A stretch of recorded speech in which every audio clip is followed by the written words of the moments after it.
Tudo bom, galera? Beleza? Estamos aí então para nossa primeira aula. Então é módulo 1, Biologia, e aula 1. Essa aula 1 a gente vai falar das funções do solo. Antes de estudar o solo em si, a gente vai conversar um pouquinho sobre qual é a atividade do solo no meio ambiente e a sua importância. Então a gente vai seguir nessa linha aí. De novo, meu nome é professor Daniel Silva e a gente vai trabalhar aí tá meu e-mail também, só para aquela questão, alguém tiver alguma dúvida ou algo a acrescentar aí pode mandar, beleza? Então vamos lá, galera. Então o solo, a gente precisa entender primeiro o que é o solo.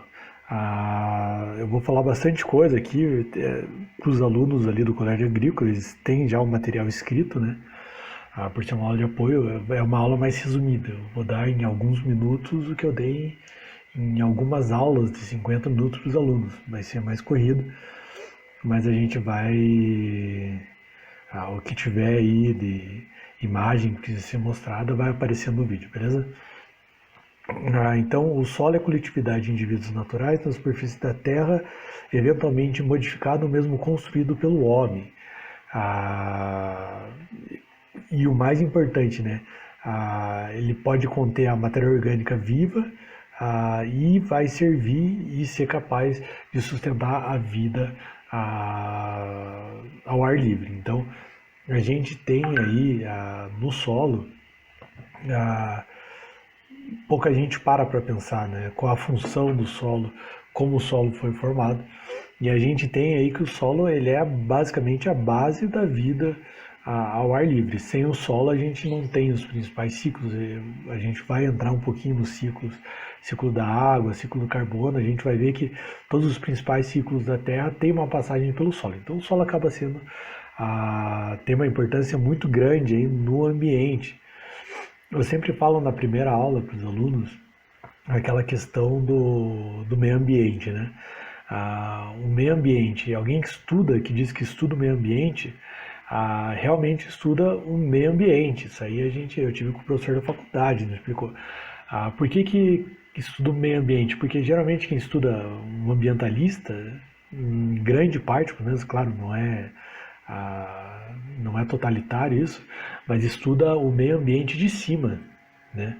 O que está acima do solo. Mas a outra metade, o outro meio ambiente, a outra metade dessa maçã aí, muitas vezes tem muito mais vida do que o meio ambiente de cima.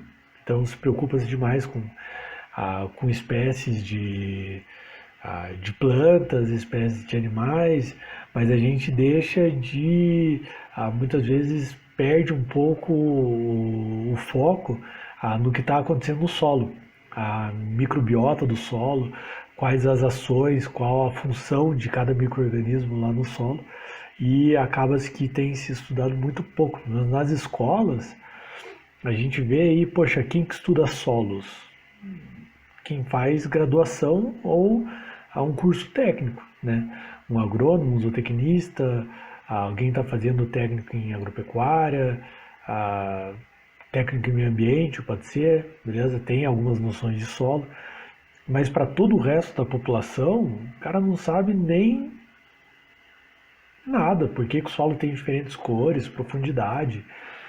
O solo é nada além de suporte, então a gente vai ver aí no decorrer que não, o solo ele tem muitas funções, beleza? E é em cima dessas funções que a gente vai buscar aí a manutenção e a boa qualidade do solo no ambiente agrícola principalmente, beleza? Então agora a gente pode ver aí algumas funções do solo. Quais seriam as funções do solo? Bom, a primeira função do solo. O solo forma um ambiente complexo, pode ter 40 a 60% de espaços vazios.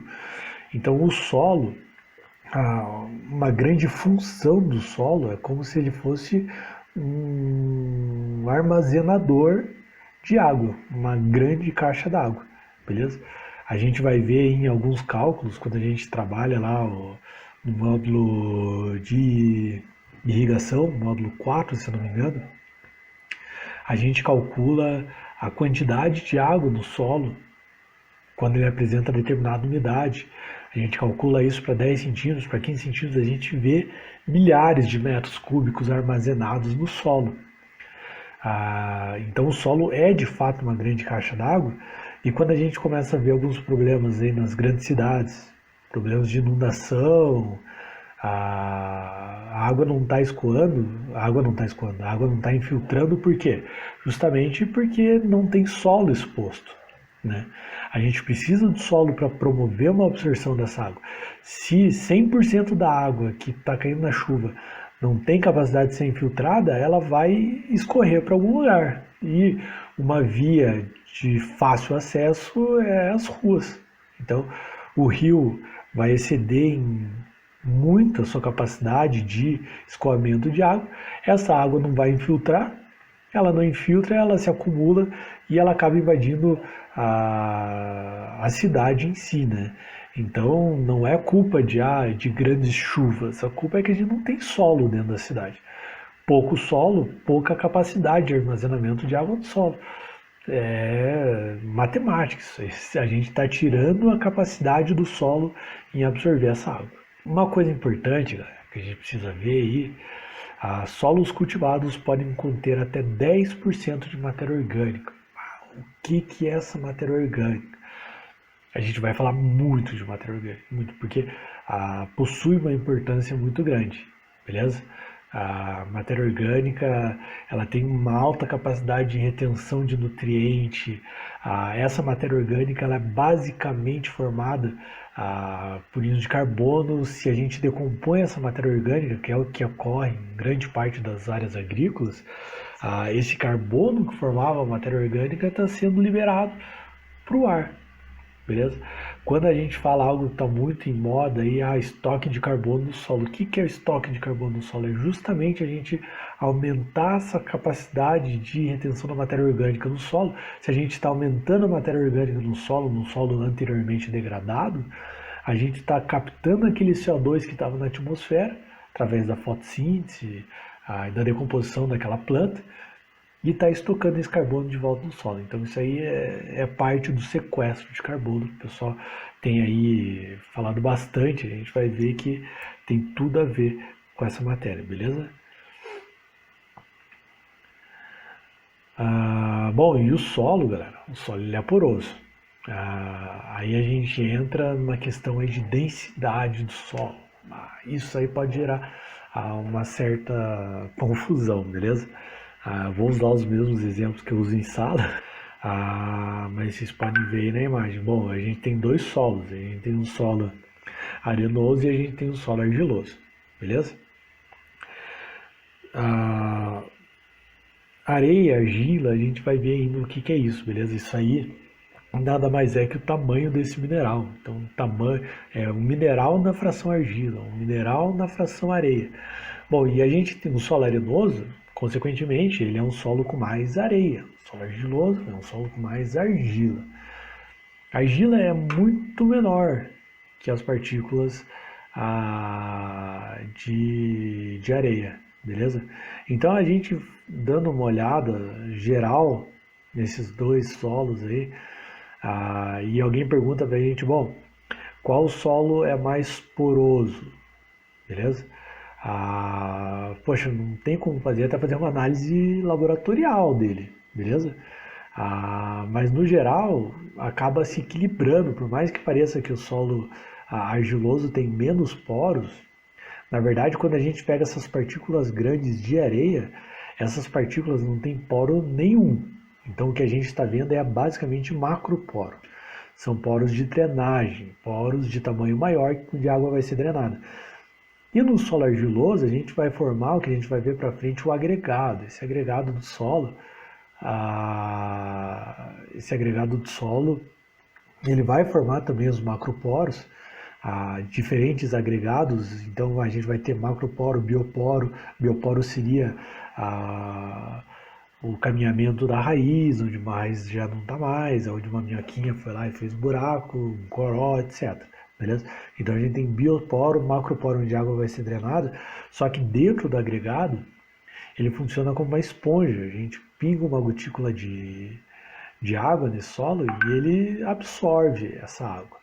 Então a gente tem uma quantidade muito grande de poro dentro daquela partícula, coisa que não acontece no solo arenoso. Vamos estudar isso mais detalhadamente para frente, isso aí é só para dar um exemplo, beleza?